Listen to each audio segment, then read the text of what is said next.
Chelsea Football Club have hired Enzo Maresca to shake things up, and it looks like Enzo Maresca's coming out and he's going after the tribal chief, the top dog, Reece James. He's calling him out. He exposes his lack of leadership. He says it publicly, and now he tells us that Reece James has to react. I've got it all. He's even mentioned 3 players that have more leadership capabilities than him. Very interesting stuff. A lot of people would say this is controversial and it's high risk, and the reward better pay off. Furthermore, Josh Acheampong, well, it looks like the offer is still on the table, my friend. Your family needs to decide what you're gonna do. Fabrizio Romano gives us an inside scoop, and tomorrow we have got a massive game. Chelsea against Newcastle. We have won 1 game at home all year. 3 games, 2 draws, 1 defeat, 1 win in the Premier League. Chelsea need to beat Newcastle and make a statement tomorrow. This game, we win, we can go to 3rd, and we can absolutely mark a territory in the Premier League. We're going to preview it, and there are 2 big questions. Midfield, Enzo Maresca needs to decide between Enzo Fernandez, Lavia, and Caicedo, which 2 are going to play. And on that left wing, Mudryk, Neto, and Felix have marked a claim for Jadon Sancho's throne on the left wing. Let's get into it. Let's talk about it. It's a jam-packed video, but before we get started, what do you need to do when you come to this channel? Yo, we need to wash our hand and make sure everything's all good. The way we do that on YouTube, we hit that like button. 1,000 likes goes a long way. Subscribe to the channel, and in the comments below, let me know where you're watching from in the world, because bratuchi, we have grown in 2024 massively, and I want to know where people are watching the Kavkas View from. Let's get into it. So I took a day off yesterday. You know, I said the news is quiet. I'm gonna go out, went to a nice Halloween party, got my Halloween costume on, having a great time. I get home in the morning, I wake up and I see the comments. And I see what Enzo Maresca has said in these comments about Reece James, and the meltdown is amazing because Chelsea fans, what do? We melt down, we overreact, we're over the top, we're hyper emotional. Why? Because we love this club. The reality is, when you react in that way, it's because you're emotionally attached to something. If you didn't care, you wouldn't react in that mannerism. So what was said? First of all, he said, I spoke with Reece James, and I've let him know, I'm disappointed in his leadership capabilities. I want more. I want more of leadership off the pitch in the changing room. I want more leadership in other things. He is progressing, but we want more. He then said, we lack proper leaders. We lack the leaders in the dressing room. He said, they asked him, how did Reece react to this? He said he reacted really well. He understands. He's going to grow and he's going to develop from this. And it's one of those things that it's not in his personality. He's going to have to find it because he's one of the academy boys. And this is important because he always reiterates this. When you're from the academy, it means more to you. You understand the ways of the club. And this is why a lot of people most probably loved the fact that Conor Gallagher was in the team. Because Conor gave everything. He gave all the leadership capabilities. The problem is you got to have a certain level of talent, footballing wise on the pitch, to contribute to winning, to have that leadership mean something. You can't have leadership and not offer anything else. But what he also went on said, and he said, there are 3 individuals that have really grown this year, and we've got 3 leaders in the team. And this is a slap in the face, in my opinion, right? To Enzo Fernandez and Reece James. It's telling them, you 2 need to buckle up. He said, Levi Colwill, Mark Cucurella, and Tosin Adarabioyo. So number 1, we knew Tosin's one of his leaders. He's openly, transparently said this on multiple times. Tosin's leading by example. Even when you watch the footage on Chelsea TV, like, you know, on Chelsea's YouTube channel in training, Tosin's always chatting. You always hear him putting his arm around people, bigging them up. You're going to do this. You're going to be the best. He is the motivator in the team, even though he doesn't play much. He said Mark Cucurella is one of those people that where he's just a natural leader. He's always talking, and you see it. Mark's always pointing. Mark's always saying something, and this is why I said he's the new Azpilicueta. People don't expect much from him. He gives you that baseline 7. Enzo Maresca also said Levi Colwill has really impressed him in that avenue. From the start of the season to now, you already see he's grown in confidence. He's vocal, and this is true. Levi has really taken on the mantle in developing as a natural leader. You can see out of the defenders, he is in charge. He tells everybody around him what's going to happen, how it's going to happen, and he sets the high expectations. Fofana's more quiet, but I don't blame him because Fofana's coming back from a long-term injury. He needs to focus on himself at this moment in time. Gusto's very quiet naturally. I've seen interviews of him. He doesn't like to be very extroverted and loud. Levi's developing that side of his game, and this is going to come more naturally. Now on to Reece James. Is this the problem, the way people are making it sound? Hell no. Guys, you grow as an individual, as a man, as a woman, as a child, when you are put in uncomfortable situations. And I believe to develop skills that are not naturally gifted to you. Some people don't have leadership as a natural skill that they have. You need to push them out of their comfort zone and you need to make them develop. The problem out of pushing people out of their comfort zone is they either crumble and go into a shell even more, or they rise like a phoenix and absolutely develop it and it becomes second nature to them. For me, I think Reece James can do this. Reece James can become a great leader. He leads by example in the way he plays and the way he performs. The next step for him is to become the captain, the John Terry of the team. Vocal, enthusiastic, passionate. That can be taught in my opinion. So this is Enzo Maresca essentially just putting out the gauntlet. He's saying, Reece, you need to get better. And this isn't only to Reece, because if he's saying this about Reece, Moises Caicedo, Enzo Fernandez, I don't want no excuses from you either. You should be leaders in this team.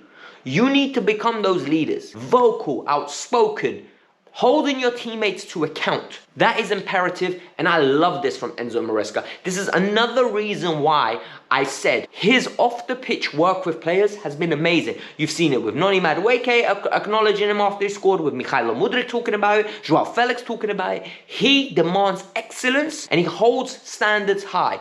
You meet them, you're fine. You don't meet them, hasta luego, I will replace you. And this is why when we talk about the Josh Acheampong situation, I find it funny. Josh Acheampong is demanding basically a contract where he's going to have some certain guarantees, right? He wants to know, what is the plan for me? I don't blame him. I genuinely do not blame him. He has in front of him Malo Gusto, Reece James. It is perfectly reasonable. He's going to ask himself, Reece James is the starter. If he breaks down, Malo's playing. He's only 3 years older than me, 4 years older than me. Where does this leave me? What opportunities am I going to get? Because if Malo becomes the cup right back, who am I? And these are normal questions. But the question I need to ask is, who is asking these questions on behalf of him? Fabrizio Romano has come out and said, look, Chelsea want to sort this out. The offer is on the table. They view Josh Acheampong as a huge talent. They view him as a proper talent. And they want him to stay. However, the decision is going to be made by his family and his camp. One thing I don't like in football is when family gets involved with footballing decisions, because what ends up happening is people that aren't qualified to give the best advice end up giving the best advice. His family love him. Without a doubt, they will most probably love him. They will want what's best for him. But are they qualified to know what's best for his development? And then the people that they're hiring externally, are they doing what's best for their pockets by taking him to another club, or are they actually giving him the right advice? It's such a difficult decision with so many different variables, which brings me to my answer. We don't know what the best decision is for him, because every decision has multiple ramifications from it. There are consequences of what he does. He can leave Chelsea and end up like Dominic Solanke, not working out at a big club, dropping down to a Bournemouth and then having to rebuild himself. Or he can leave Chelsea, go on like a Mohamed Salah to a club like Roma, Fiorentina, and grow from there. It's a matter of now Josh deciding what is the best calculated risk to take. Resign at Chelsea, go the Levi Colwill route, go on a couple of loans, come back, break into the first team is on the table. I don't know why that's not being considered. But you know what? The problem is Josh Acheampong most probably sees Lamine Yamal playing regular football, 17 years old. He sees Kubasi, 17 years old at Barcelona playing, and he's like, I'm good enough to play. I should be given an opportunity to play. And I do not blame players for feeling that way. But the problem is, why did those players get the opportunity? Because of injury problems and financial difficulties. Chelsea's squad is too stacked. You're not going to play in front of Wesley Fofana, nor are you going to play in front of Levi Colwill. You're not going to play in front of Malo Gusto, nor are you going to play in front of Reece James. You need to understand what you want and how you're going to take your career. And like Fabrizio said, decision time to be made. Now we need to talk about the match preview against Newcastle, right? There are two big decisions to be made, right? Because I can sit here and I could talk to you through the whole tactical conundrum we're going to have. They're going to put a deep block. They're going to be overly physical in the midfield. We're going to have to match their physicality. And we're going to have to make sure we dominate. However, and this is a big however, Enzo Maresca's got two huge decisions.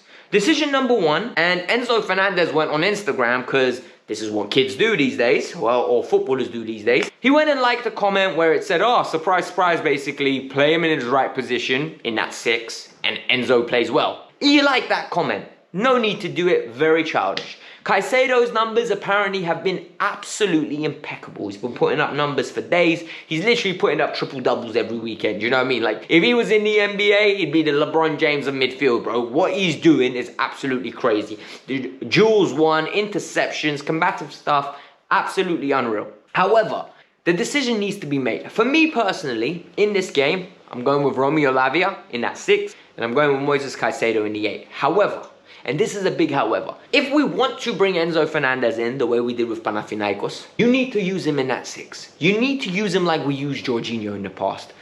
Make him accentuate, whatever the word is, right? His good talents, his passing range, his ability to break lines, his ability to intercept when he's reading the game.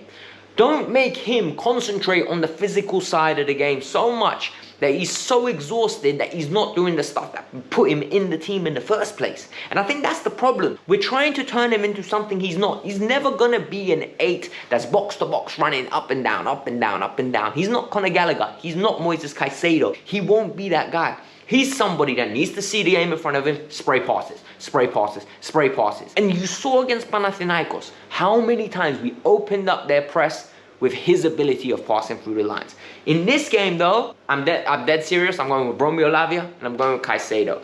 Purely based on the fact that I think we need the physicality in the midfield. I think Newcastle's one of those teams, horses for courses. Those two are the better horses. Enzo Fernandez is not the athletic horse that I need in our midfield. And plus, I think Romeo Lavia on the ball is just unreal. Like, he gets the ball, he's so intelligent in where he picks it up, he rotates players out, runs through the lines, just a very good all-round high IQ player. And then you have Moises Caicedo, who, like I said, at this moment in that time, he's arguably the best midfielder in the league. The way he's been performing for us from that 8 role, phenomenal. Then the decision comes from the left wing. And the left wing is very, very important because what you need to do with this B team, in my opinion, is their performances can't go unrewarded. You can't have them putting up great numbers and then on the weekends, the Premier League team does crap, yet players still play. So Sancho's, in my opinion, performance against Liverpool can't go unpunished. I don't think he was good. He was hooked at half-time. And for me now, one of the 3 of Felix, Mudryk, or Neto needs to start. And I'm going to explain to you. Neto's got the best key pass rate in, I think it's in Europe's top 5 leagues. He's on 2.1. Per game, he is absolutely a creative demon. People don't realize how good this guy is because everything's done so quick, everything's so erratic. He needs to slow down a little bit, but he is going to be a very good player for us, right? He has marked the claim as well against Panathinaikos, how he wants to play. Mudryk has been performing when he gets the opportunity. From not in the squad to in the squad, this guy genuinely has earned the right to mark a claim to start. Then you've got Joao Felix. Felix played in that 10 role, and Felix can't start in the 10, but he can start on the left. And what was he doing? Late runs in, diagonal runs, linking up with everyone, agile. I just think Maresca prefers more athleticism on his wings. I think he wants a Mudryk. I think he wants a Neto. Maybe Noni. I don't see Sancho as what do I say, as that athletic demon that he wants there. I think he really likes him for ball retention, but we know João doesn't do that. João's high risk, high reward. And João needs to learn to work off the ball. It's the key to João getting more minutes in the Premier League. Huge decisions. I think we win. I think we win 3-1. It is a massive game. I genuinely cannot overstate how important this game is. We win, and we're in. Like, genuinely, we're going to be gassed. We've got Newcastle midweek and then Manchester United the week after. We are going to be over the moon. So guys, hit that like button, subscribe to the channel. Go over here if you want to watch more of my match reactions, what we learned from the Panathinaikos game in detail, the good, the bad, and the downright ugly.